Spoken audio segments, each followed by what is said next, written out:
My name's Bailey Campbell. I'm a massage therapist, yoga instructor, and sound healing facilitator. I'm originally from Central PA, near like State College, Altoona area, but I've lived in Pittsburgh for 7 years now. Yeah, which is crazy. 7 years. I got into massage and bodywork. I had an interest in it from like a very young age. It kind of came to me in a weird way. I got to see a neuromuscular massage performed. It was for my brother. I think I was like 10, and it was crazy. It was this woman. She was a little off, and we went to her weird little house, and my brother got this neuromuscular massage. So basically what she was doing was just like pressing on all of the points of tension in his body, and it was crazy. And the poor kid the next day like couldn't walk at all. So that was like, but he showed me what she did, and it was crazy because the pain would just like dissipate, the muscle tension would dissipate, and I was like, this is so cool. So that was my first introduction. I grew up dancing, so I had a lot of like body aches and pains. My first time I went to a chiropractor, I went to a myofascial release chiropractor, and I thought he was like some weird voodoo doctor because I could like not even get into the car when I first got there, and then when I left, I was like perfectly fine just from him kind of pulling on my legs and pulling on my ears. So from there, I was really interested in body work and just dancing and doing sports and seeing the aches and pains that people had. It was really interesting to me. So I didn't know it was a real job, so I went to college for other things and still kind of had a background interest for it. And then a year after school, I toured the massage school and ended up going and loving it. I felt like I wasn't really finding my purpose with my undergrad degree and the road that was taking me in, and so I was like, there has to be more. And yeah, I always loved bodywork and loved getting connected with people, and I felt like that was a great way to tie it all together. Mm-hmm. So I always say it found me, and I feel like the people who knew me when I was younger like knew that this was where I was going to end up because it just felt so right the whole time in my life. And does that kind of intertwine with your yoga and sound healing practice? I think so. Yeah, yoga for sure, just like the love of body movement. And again, the segue from dance, there's not really anything where you can find that kind of mindful movement. I hated yoga whenever I first started, like in high school and even a little bit into college, because I was like, it's so slow, it's so boring.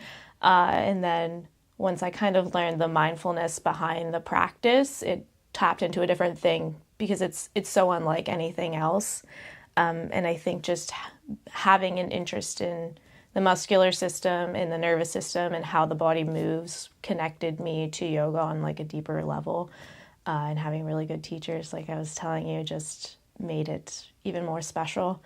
And I think what I've learned about the nervous system through doing massage over the past couple of years ties in the sound healing aspect as well.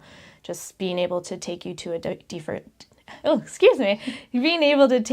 deeper level, and sound healing does that. And I've noticed just with the music that I've played and how I personally feel when I listen to different types of sounds. So it was just kind of something that I wanted to be able to integrate with different types of people who maybe don't like physical touch or just need healing in a different way. And I feel like everybody can lay on the floor. You don't have to do anything. It's the easiest healing in the world. You literally just lay or sit and take it in. What would you title this chapter of your life? I would title it Infinite. I feel very infinite with where I am right now. I feel like career-wise I have a nice strong foundation to be able to go in so many different directions and wherever life pulls me. I feel like with my friendships and relationships, I feel infinite in expanding those and diving deeper into them. I kind of just feel like whatever I feel like doing for the day, I can do, and it just is very healing to feel like infinite. But it's how I'm kind of going with everything and just taking everything that's coming my way. Was it a journey for you to get to this place in your life? Absolutely. Yeah, I've always been a super passionate person, but I think I didn't know where to put that passion for a while. A few years ago, I got out of a very long-winded, rough relationship, But it kind of came at a great time, the ending of that, because I had established my business. It wasn't, I mean, it was 6 months in, but I at least had done the backup work to get the foundation. And from there, this relationship lasted over 5 years. So it was from college into adulthood. And then when you don't have that anymore, you're like, what am I supposed to do now? Like, I can do anything. And that's kind of the approach that I took, just diving headfirst into life. The first thing that I did was go on I can't even remember how many days it was, like a week and a half, 2-week solo trip to Mexico by myself, where I met an amazing person who she kind of helped me like step into my power too. And we're still really, really good friends. And we were going through the same thing at the same time. And just talking to her too at that pivotal time was, it helped me get there. Like, it helped me realize that I can do whatever it is I want to do. So I think having that segue and then just having the freedom to do and figure out who I am and who I am on my own helped me to get to this point of really just feeling like the best that I can possibly feel. And I say this all the time, but I'm like, it's been kind of easy, because when you just are able to just follow your heart and like listen to yourself, then you just do it, and it's amazing. This is like a sidebar, but I just thought of this. So in the trip I went to Mexico was in March, and in January of that year, I went to an event put on by Allure Health, and she had like a medium, what else did she do? Like a psychic there. And I was just like, I'm not afraid of the truth of my life anymore, so I'll go talk to the psychic. I've never done anything like that before. And she basically told me, she's like, there's something for you in the lower hemisphere, or, by the equator. And she's like, there's people there that you need to meet. And I was like, okay, well, like, what am I supposed to do about that? That is so vague. And like, just thinking about it now and thinking about the impact that this friend has had on me, I feel like you don't really know. You're just kind of like living your life until something like that happens. But yeah, so it's kind of, it all comes full circle. It all has meaning. Yeah. I have chills right now. Isn't that crazy? I like didn't think about that, because she's just my friend, and we've been to we're going to Nicaragua together in August, and it's like, it's just a crazy thing, but she really helped me just like see the world differently. Yeah. How has your perspective on the world changed since going through all of this? It's made me so much more positive, and it's made me so much more open to people, I think, especially in this job, which I feel like I always was, but it made me realize that everybody says this, but you don't know what people are going through. But like, you really don't know. And like, you don't know the mask that they're putting on. You don't know, how they see the world. You don't know their experiences.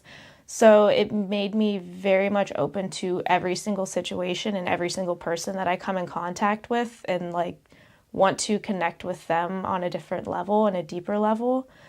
Because I think when you get to do that, like, people just want to be heard. They just want to be seen. And I'm lucky that I get to give people the space to do that.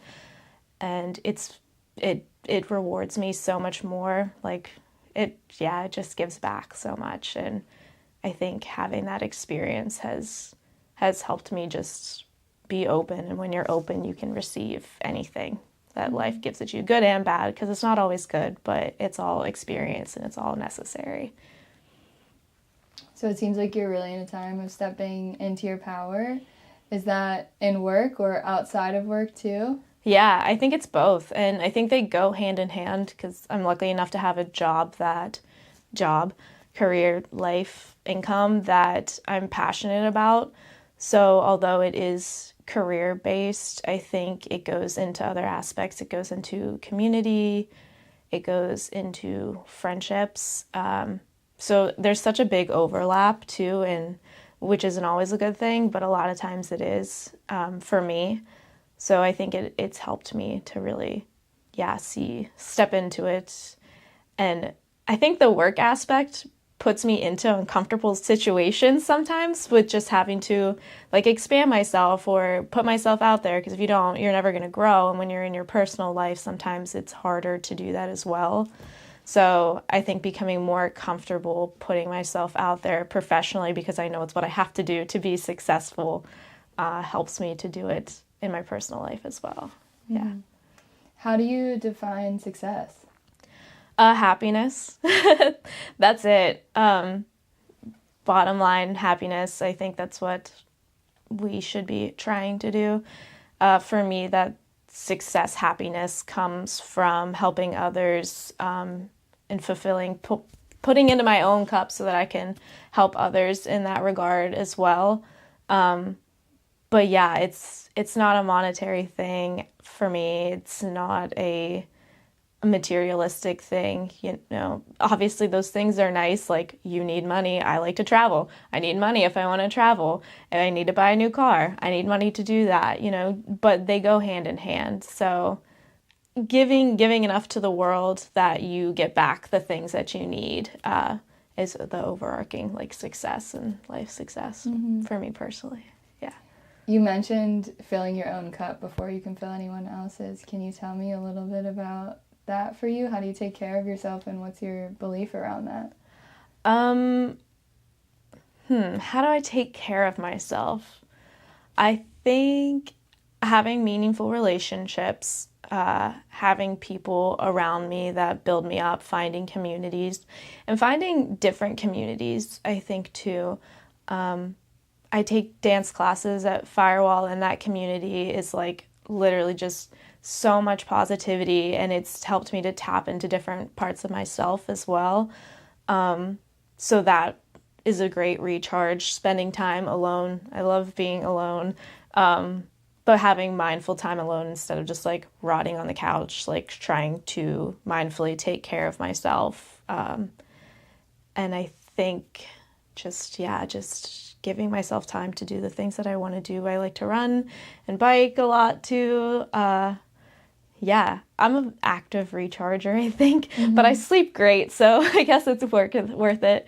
Yeah, tapping into different artistic, creative aspects too, and all those kinds of things just help to recharge. Well, it seems like you have to be very giving in your career, so I'm sure you really have to take care of yourself in order to best serve your clients. Yeah, absolutely. And I'm lucky enough that my clientele is fantastic, so I don't have a lot of, for better or worse, soul-sucking people. All of my clients help to recharge me too. I have ones that we talk the whole time. I have ones that sit in silence for 90 minutes, 2 hours, and it's whatever they need is helpful too. So even on the longest days, and when I work with the different sports teams that I work with, I have a fantastic crew and I just feel fulfilled every single time getting to talk with them and chat with them. So yeah, it's nice to be able to have different experiences hour to hour. And I think having that aspect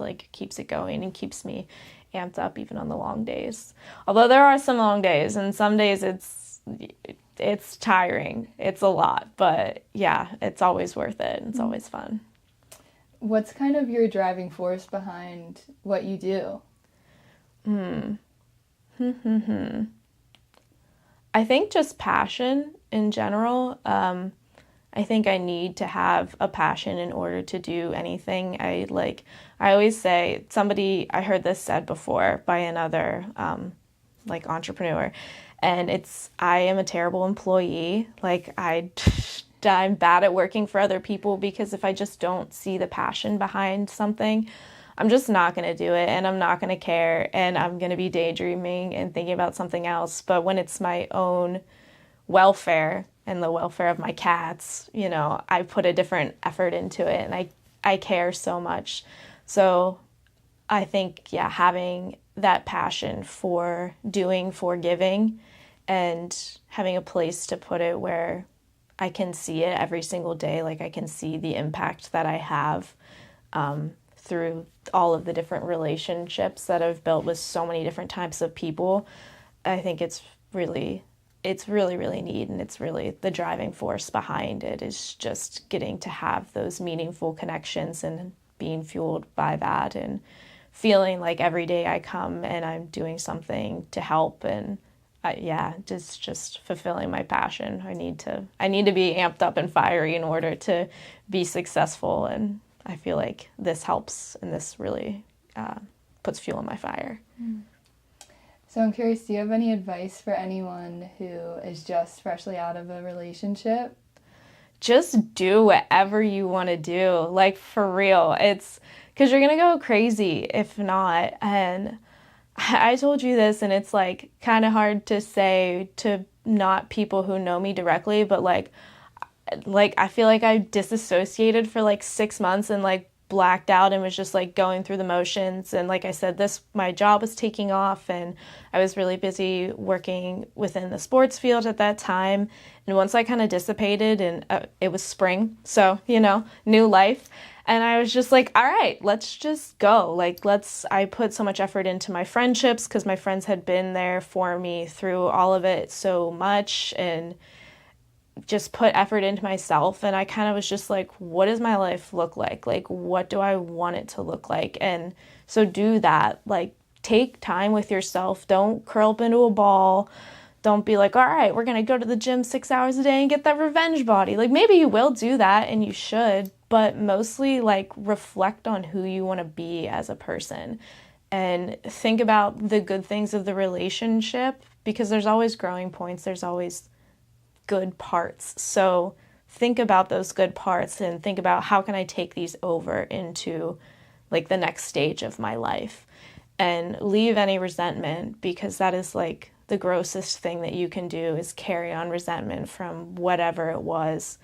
Like, that doesn't help anything. Let it go. It happened. See the good.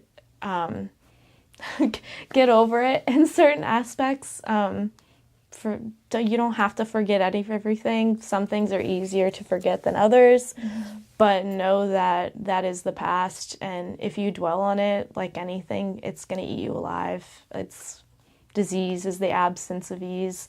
So don't let it, and embark on your new journey with excitement, and see the big picture and see who you can be. Yeah.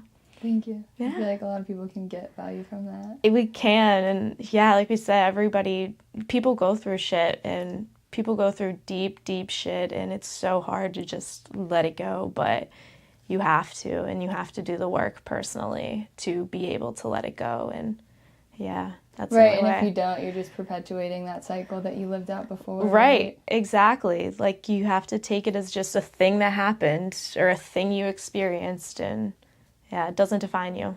You define you. Yeah. I love that. Okay. So what are you learning to love about yourself? I think I'm learning to love all of the quirks and the weird things that I pushed aside or just dulled because I was afraid of being seen. And that is so hard, and I'm really, really working on that still, to allow myself to be seen. But yeah, like I said, the dance class at Firewall, they're burlesque, they're heels, and so that really allows me to be myself in a way that, I might have been like shamed for or put down for before.